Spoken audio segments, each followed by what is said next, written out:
but I heard this jury say guilty 288 times. 24 questions, 12 jurors. That's the multiplication. And I haven't heard you apologize once. And the letter you gave to the pre-sentence people,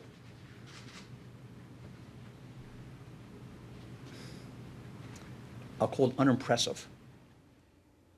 Well, that was a judge telling Mr. Ravi exactly how he felt both about, I guess, his apology or lack thereof, Professor, and also his demeanor through the court. And while that shouldn't in the end decide, it certainly didn't impact the judge's sentence. We heard the windup. We covered this live today, and I was expecting right after he was done reading the riot act to Mr. Ravi that there'd be more than 30 days.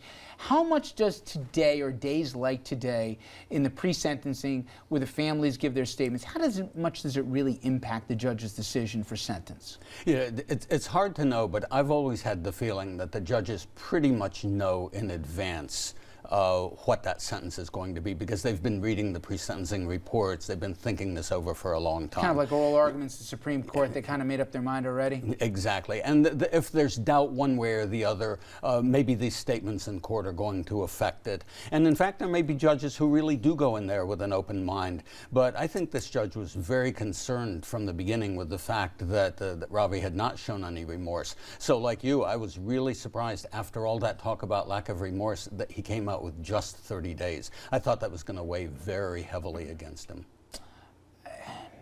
Takeaways here, because for me, if there's a message, and many people believe the judge was trying to send a message today, and I'm still at a loss to put my finger on this thing. We want tolerance. Anti-bullying is huge now. We've seen a lot of kids tragically take their lives at even younger ages than this, when there's a perception of homosexuality, where the kids are targeted for that in schools. I don't know what the message is for this coming out, one way or the other.